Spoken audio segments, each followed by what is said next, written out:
Hello, everybody, and welcome back to the Revolutionary Wrestling Podcast. It is I, Toni fucking G. Like, share, and subscribe. I'm here with your late, but better late than never, results, review, and ratings of AEW New Japan Forbidden Door. First and foremost, my predictions were little better than 50-50. Let's call it 60-40. Looks like I got a 7 out of 5 out of a possible 13 points, mostly because I missed one. First and foremost, on the pre-show, we did have Goto and Hashi defeated QT and Solo, called that. I completely missed Lance Archer and Camarato, but Archer did get the win there. Lee and Swerve, as I predicted, defeated Desperado and Kane Mora. And I missed the Gun Club and Caster defeating Knight, DKC, and Umara. That one surprised me, but hey, I'm not perfect, I guess. I'm close, but not quite. I only missed like 3 matches on the main card. I'll get into it in a second, but obviously, since I was running unopposed, my competition for this one, well, it wasn't exactly stacked, but hey, it's still me, Toni G, and I am the greatest predictor in Revolutionary Wrestling Podcast history, so that does in turn make me, whether or not anybody wants to recognize it as official, I was the only one that did predictions, I'm the only one that watched the show, and I'm the only one that's doing the review, so as far as I count it, it's official, but I guess we can call it an interim championship. Toni fucking G back with the belt, folks, just like it should be. Alright, so the opening match of the pay-per-view itself was the 6-man with the Jericho Appreciation Society. God damn it. I thought this was going to suck. I really, really did. But honestly, this was a lot better than I thought it would be. I really did. The crowd was super fucking into this one. You know, it was a mixed match of fucking people, you know, with Kingston and Wheeler Yuta and Uno against Jericho and his squad. So I didn't expect to like this one, but they all meshed really well. Kingston and Suzuki was a fun back and forth. I really want to see Yuta and Guevara do a singles program together. All the flippy stuff, it even had pretty decent pacing. Sammy was a few seconds late on a shooting star, but it still looked great. I wanted more Umino. He looked really good in the role he had in the beginning. Got a little better towards the end. The Tornado DDT into the Brainbuster was fucking solid. Suzuki's Crystal Pile Driver was awesome. I know they call it something different. But Jericho hits the Judas on Umino, 1, 2, 3. Jericho Appreciation Society has the advantage heading into Blood and Guts Wednesday. And they kind of use this pay-per-view as a build to Dynamite, which I kind of think is weird, but I won't begrudge it too much, I guess. This is still Tony Khan's project, regardless of it being a collaboration, so it's what it is. I liked it a lot more than I thought I would. Decent opener, 3-2-5. I'm really surprised. Next up, we had the winner-take-all Ring of Honor tag titles again, and the IWGP tag titles, FTR, United Empire, and Roppongi Vice. And this one was, of course, brilliant, because FTR fucking brilliant. Trent and Dax, they started out early. They have a really good flow. I could watch those guys do singles matches. Cash is just seamless at fucking everything. Dax ended up leaving early to go to the back. I don't think this was a work, but if it was, kudos to him for making it look incredible. United Empire took over on Cash. The top rope ass grind, though, that took me out of it a little bit, but Trent got me back into it with a Tornado DDT. Tried a second one. Cobb turned it into a suplex. United Empire doubles on Cash. Dax finally comes back. He's taped up now, but he turns the tables on the match. He looks so good doing it, even in a 1-on-2 scenario. So I really like the way he's able to make that look legitimate. Let's see. The Germans on Cobb by Dax. Holy God. The dude is powerful. Cobb's a big fucking guy. Romero and Cash did a spike pile driver. Then he hit Cash with a reverse flip cutter. Really seamless move. I liked that. Strong zero on Cobb. Cash makes a save at like 2.8. And then I couldn't tell if it was the ref or if it was Dax's fault, but there was a botch on the roll-up of Romero to Dax. It was like a 3 count out of a 4. The crowd responded it too. I don't know if it was the crowd or if it was Dax or who was in the wrong spot, but the crowd knew it was up. But they nailed a perfect big rig on Romero. 1, 2, 3.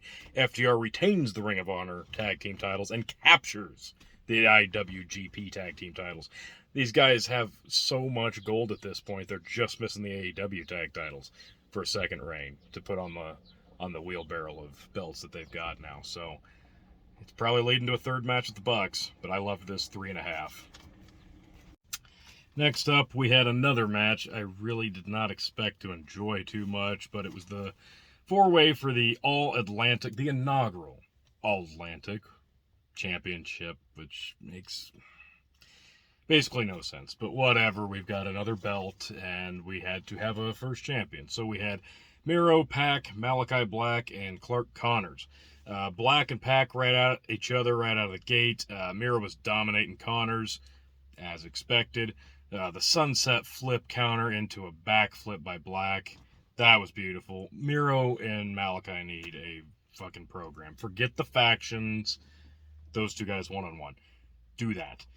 Pac got his ass kicked a lot. The Black missed. Beautiful kick to Miro.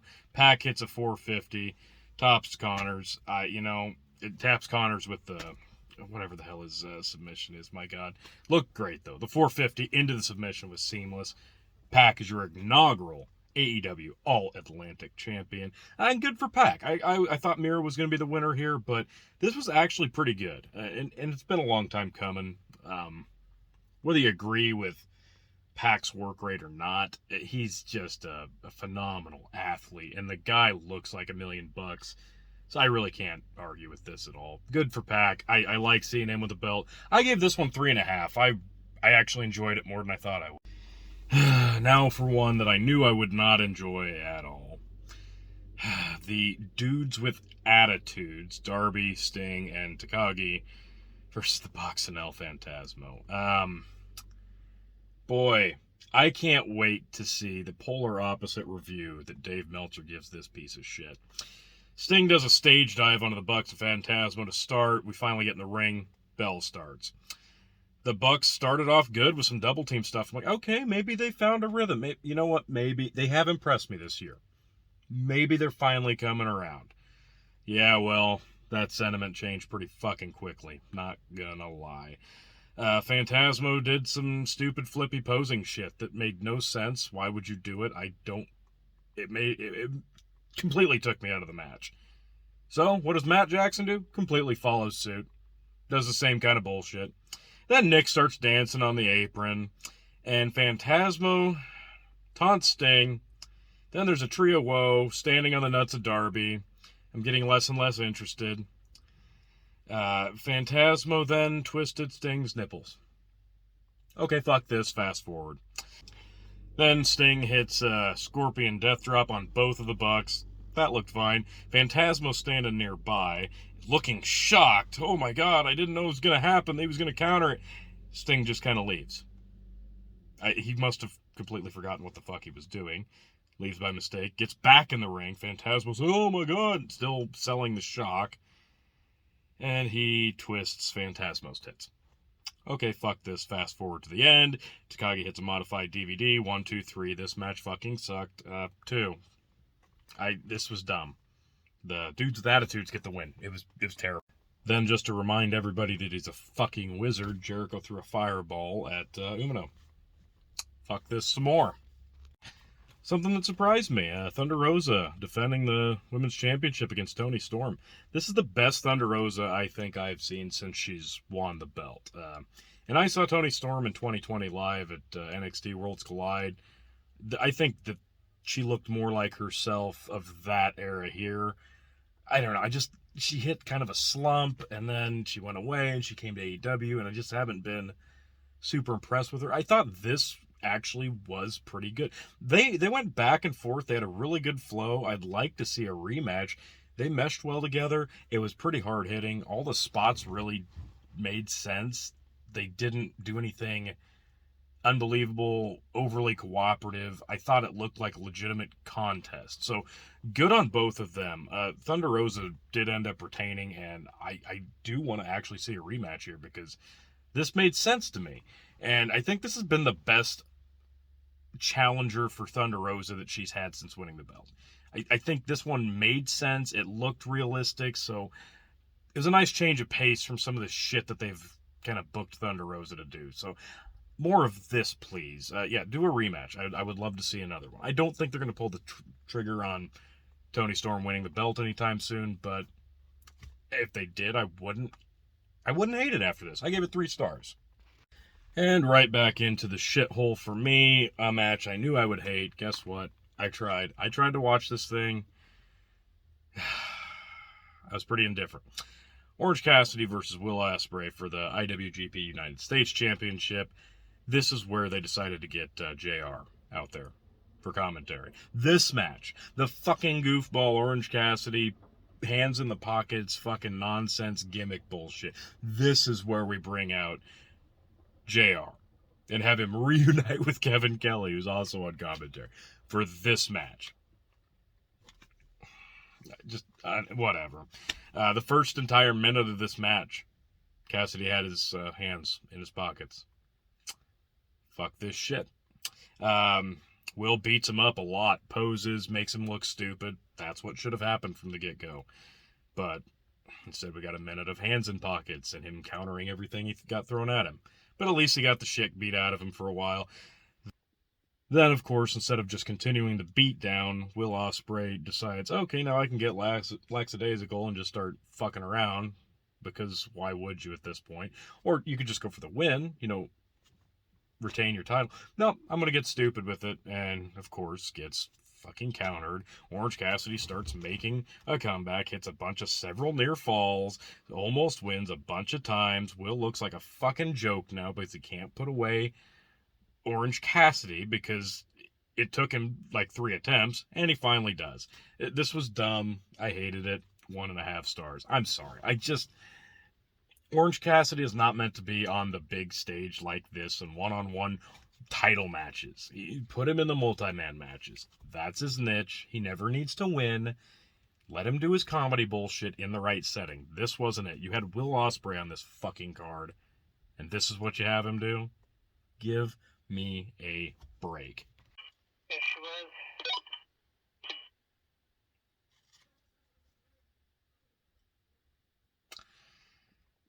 Then, of course, instead of just continuing the beat down, Will Ospreay decides, okay, now I can get lackadaisical and just start fucking around, because why would you at this point?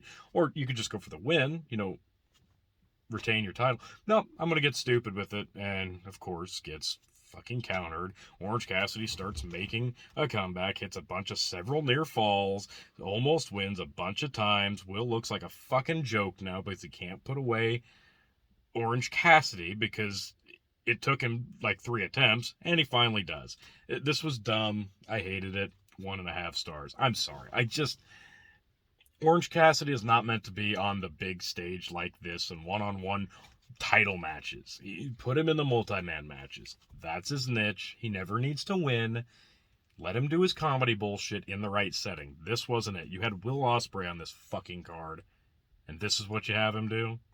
Give me a break.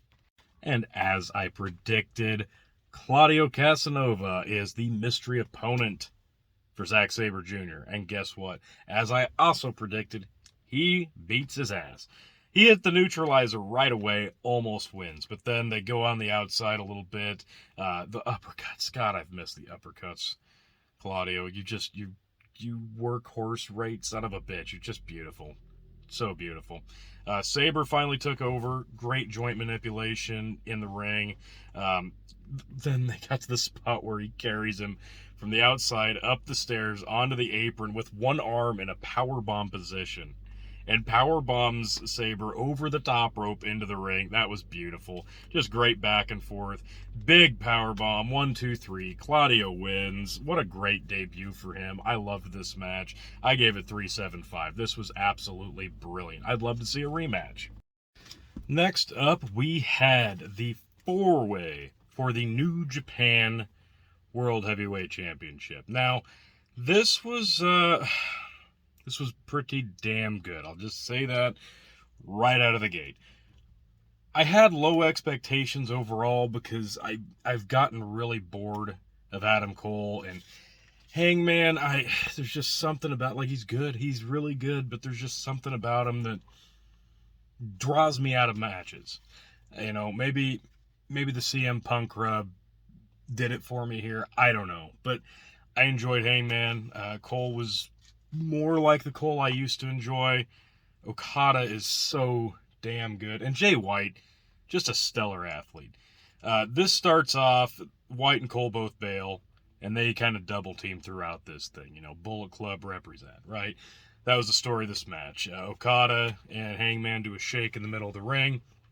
The moonsault from Page, or the moonsault to Page. Hangman did a fucking moonsault off the top rope. Adam Cole super kicked him in the face. This was picture perfect. It was spot on. I loved this spot. It could not have been better. And the pacing to get there was pretty spot on. It wasn't a bunch of cooperative nonsense, so I really liked that.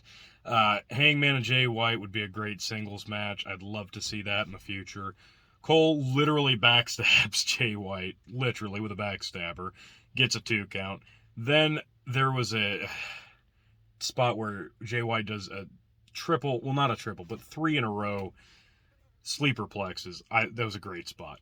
The Hangman boot to Okada, then the sit-down powerbomb to White, gets a 2 count. Moonsault to the outside to Cole and Okada, goes to give the bug shot, and Gato interferes.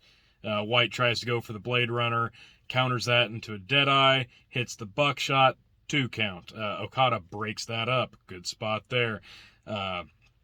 Great back and forth. Okada and Hangman, loved it. Cole stops the buckshot on Okada, then Cole misses the Panama Sunrise. Okada counters, drops a big elbow. Hangman back in.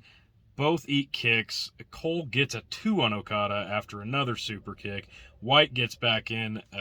Okada hits Cole with a landslide. Tries to hit the Rainmaker, but he kind of just rolls off. Jay White gets back in. Hits the Blade Runner. 1, 2, 3. Jay White retains. But it was kind of a even JR said it, I think, by accident. It was kind of a lackluster finish because I think Cole was supposed to get hit with the Rainmaker, but he kind of rolled off like, I think he's legit hurt. He walked off on his own, so I think he's all right, but maybe he was just knocked silly. But, yeah, a really good match. If it wouldn't have been for the lackadaisical ending, I think I would have gone higher, but I'm going to give this 4 stars. I expected maybe Adam Cole would get the title here to kind of set up a title swap, but as soon as Cole didn't win this, I kind of knew my chances going into the main event of calling that one right, but this was a solid match. 4 stars. Really, really enjoyed this one. Kudos to all the guys, really. Finally, the main event. Jon Moxley versus Tanahashi for the vacant, I guess, interim AEW World Championship. Boy, it was a convoluted fucking way of getting there, but this is the final we got. Whatever, Tony Khan's fever dream booking, that's what got us here. Mox is the heavy favorite. I was kind of hoping Tanahashi would pick this up and set up a Tanahashi Punk match, since Punk missed Forbidden Door, but I guess we're going to Moxley Punk, for better or worse, because Jon Moxley ended up getting the win here, but, you know, it wasn't that bad. It had a slow pace, really technical start, which is a little unheard of for Moxley, but, you know, more in Tanahashi's wheelhouse. But this kind of delved into a Mox-style match, but it wasn't offensive. It was more of a slugfest mixed with some strong style. The kicks to Tanahashi. Tanahashi asks for more. He blocks it. He goes for a dragon screw on Mox. That gets countered into a cross arm breaker. Really good spot there. Mox was on point for that one. Tanahashi hit a sling blade, and Mox just starts bleeding profusely. Why? You didn't... I understand Mox's thing is bleeding and garbage wrestling, but it didn't... The spot felt weird. They said it was from the stomps, but whatever. I didn't think it was completely necessary there. They both traded suplex. He hits a paradigm shift on Tanahashi, gets a 2 count. That was a nice little spot. Tanahashi gets a top rope frog splash, also gets a 2, which Mox then rolled straight into the Bulldog choke. I loved this spot. The Bulldog looked great on Tanahashi. He was selling it perfectly. Gets countered into a pin. Several pin attempts there, back and forth. Mox gets a big lariat, gets a 1, huge, massive, immediate kick out. The crowd loved that, responded to it great. Then he starts dropping like a dozen elbows onto his neck and his side of his Tanahashi's face, which the crowd was responding to. I couldn't tell if they were booing or going ooh. It was a weird crowd response, but he goes to a rear naked choke, but they get stood up. He hits the Death Rider, paradigm shift, Ultra DDT, whatever. 1, 2, 3. Mox is now a 2-time AEW World Champion, current interim, and will eventually face CM Punk. So, pretty good match. I'm going to give it 3.5. Moxley's not exactly my favorite wrestler on the AEW roster. A lot of his matches feel the same to me, but this one was pretty solid. I got to say, for being thrown together in a weird tournament-style way, this wasn't bad. Not a bad main event at all. Kudos to Mox. Then there was a bunch of fucking nonsense afterwards. You had the Jericho Appreciation Society come out, beating up people. Claudio eventually comes out, makes the save. He's officially going to be the guy in the blood and guts, which kind of sets up a lot of heat. They teased it a little bit with him and Kingston, but it was a big blow-off to the end. And again, the finish of this pay-per-view was a build to Dynamite, which I didn't love. So weird booking there. Kind of a slap in the face to New Japan for what was actually a pretty good show overall, but felt like more of a commercial or a build-up to a Dynamite. So I don't know. I could have gone without the kerfuffle at the end. Now, ultimately, the measuring stick for was this a success is going to be what the buy rate was in the pay-per-view numbers. And it looks like they're going to get well over 100,000 pay-per-view buys, which is falling to less.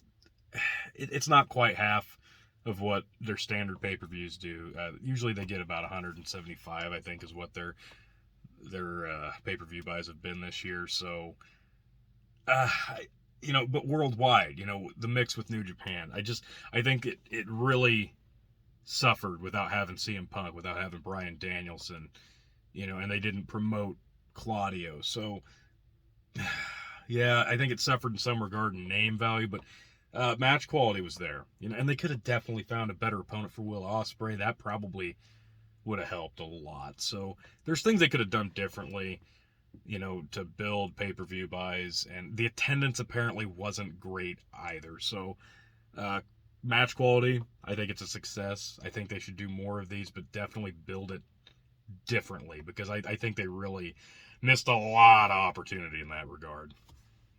So really, I guess my final thoughts would be, match of the night was the Fatal 4-Way for me. Wrestle shit of the night was easily Orange Cassidy's kerfuffle. I'm not really looking forward to Blood and Guts on Dynamite this week, and that's really what this pay-per-view built heavy on Jericho. He had a match plus another at least 2 segments on this thing, so not a big fan of Jericho lately, so is what it is. I guess overall I enjoyed it a lot more than I thought I would. Some surprises, some things kind of fell flat like I expected them to for me. Not my taste in some areas. But it doesn't matter, because I am also your interim RWP prediction champion. What's that make me? 13th time? Yeah, there we go. I'm the man. What can I say? I am Tony fucking G. Like, share, subscribe. Get the notifications for all things, because we got Money in the Bank coming up real fast. God, this weekend already. Just flying through this year, folks. 2022. Got a lot left, though, so make sure you're here. Like I said, subscribe, turn on the notifications. We will see you for Money in the Bank, folks. Thanks for watching.